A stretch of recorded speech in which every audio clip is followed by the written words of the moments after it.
Hey guys! Today we're going to share our thoughts on the newest episode of MLP, Inspiration Manifestation. Papa's been promoting this on Instagram since earlier this week, and I have to say, it looked amazing. So, does this episode actually hold up to the fans' expectations? Let's find out. This is Inspiration Manifestation. So we begin this with a bunch of random ponies walking around. They're all here to celebrate something called the Foal and Filly Fair. It's taking place right outside of Rarity's house. Why is it outside of Rarity's house exactly? Bit odd of a location. Rarity's designing a puppet theater for the fair. The puppeteer is not pleased. The theater is too small and can't roll. This is why you don't ask a fashion designer to make a puppet theater. Bad choice. What's your face? But Spike, being the flatterer that he is, still claims the design is perfect. So Spike lies. This won't end well. So that puppeteer didn't like your exquisitely crafted best puppet theater in the history of puppet theater. Spike, you're too kind! Stop being such a wimp. Spike suggests that Rarity should create something else for the fair, but Rarity says that she wouldn't be able to finish it in time. She goes back to crying and eating ice cream. So Spike, in an effort to make Rarity feel better, heads off to the castle of the two sisters. That has not been brought up in a while. And you're always complaining that things never get brought up again. Take that, son! There's gotta be something in here somewhere. Ooh, it's not who, it's what. Really? They're still using the most cringeworthy pun in owl history? I thought we left that behind in All's Well That Ends Well. She said I'm her favorite dragon.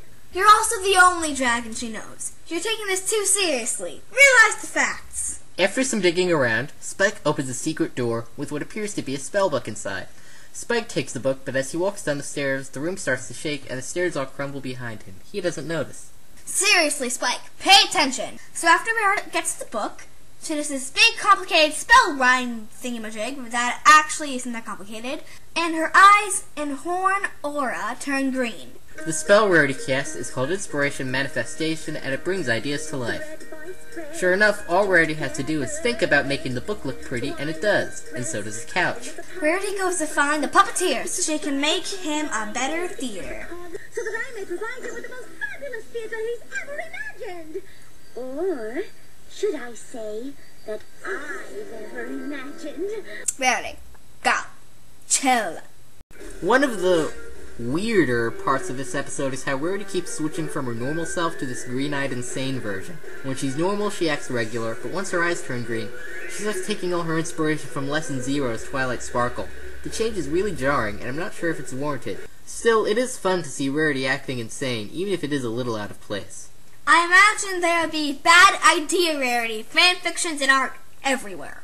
She actually impresses the puppeteer with a well-made theater. Spike almost says that Rarity used a spell to make the theater, but Rarity cuts him off. Good job, Rarity. You saved the day. Hashtag sarcasm. Spike almost takes the book back, but Rarity wants to keep it for a few more hours. Spike goes to Rarity's house, and it's full of stuff.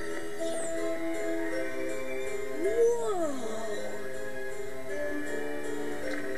Are the dresses supposed to be creepy?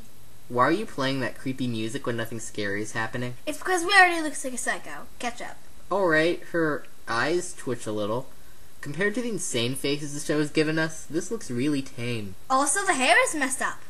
She's ruining her own mane, which she would never do. Except when she's overworked herself, like in Suited for Success. I just think that this episode thinks that Rarity's acting creepier than she actually is. She isn't creepy. Rarity decides that she wants to make Ponyville more beautiful, and that she wants to use the book for it. Spike lets her keep it, despite Owlicious constantly telling him not to. Owlicious gets it. Rarity starts her mission by adding some glamour to one of Applejack's carts. Spike suggests that she should do the other Apple family carts too, and Rarity doesn't think that she needs permission. That's a first grade rule. Ask permission! We shouldn't even tell any pony that it's me who's behind all the fabulous changes I'll be making. She's not going to tell anyone that it's her who's making the changes. This totally warrants some creepy music. I was being sarcastic. When Twilight talks about how she's going to make a problem for her friends to solve, that scene is actually creepy because it feels like something an insane person would actually do. But just not telling the other townspeople it's your work they're seeing just isn't creepy or insane. Unless you're actually doing something off the wall, you shouldn't say your lines with that insane delivery or music. It doesn't match. Get over it.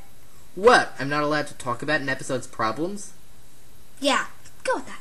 Wouldn't that be a fun little secret for the three of us to share? 3? You, me, and the book, of course.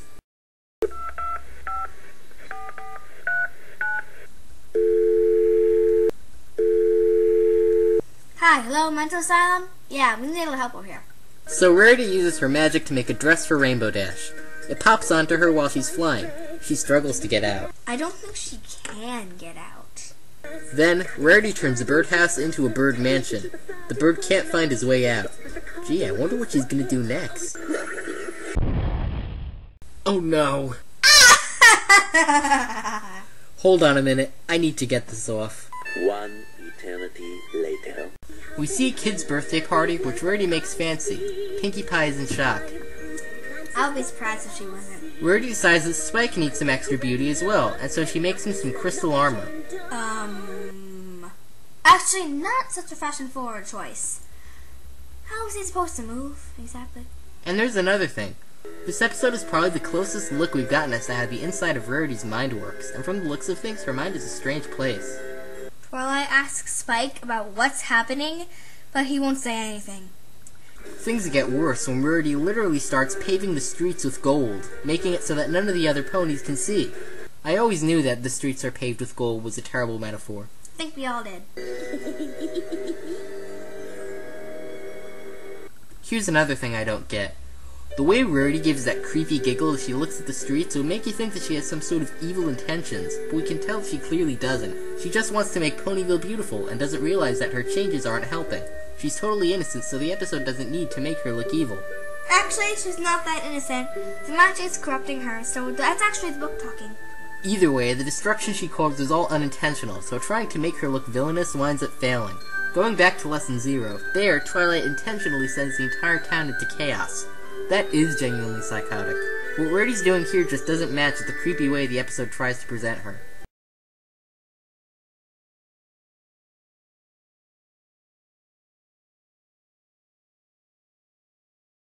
Since when were you taking Rarity's side? Cause I'm with Owlicious. Rarity is definitely dangerous, just not in the same way that the episode thinks she is. Make up your mind already. Spike catches up to Rarity, who still wants to touch up Ponyville. Gold-plated rooftop for everybody! Oh no! What could be scarier than gold-plated rooftops? Really? Spike decides he's sick of bad ideas Rarity, and tries to stop the magic by eating the spellbook. That's a new way of eating to solve your problem. And now the episode gets around to making Rarity do something truly evil. Making a bad pun. I'm thinking we go by chariot, or as everyone will soon be calling them, Rariot! Has the mental asylum gotten here yet? Eating the book actually didn't stop the magic. Rarity is still as powerful as ever. No, as it turns out, the only way to break the spell is by speaking true words. In this case, Spike has to tell the truth about Rarity's creations. Spike learns that you should always tell the truth to your friends. So sappy. Do you have any idea how hard it was to reverse that much dark magic? You don't look so good. What? I'm just being honest. It's what good friends do. And we end this episode with a bad joke. Well, that was Inspiration Manifestation. Any thoughts? Amazing episode. It was really interesting and eye-catching. And the story was so well made. I would actually give this a 4.99. Alright, let me make this very clear. Rarity acting insane? Awesome. Great idea. But having her act insane in this episode probably wasn't the best choice. Not true. As fun as it was to see Rarity come unhinged, I feel like a lot of it was unwarranted and out of place. In the end, it wasn't a bad episode, but it was kind of underwhelming, and I wish they played out the concept better than they did. I probably won't be coming back to this one anytime soon, but I'll still give it a 3 out of 5. We hope you enjoyed this video. We will see you on the flip side.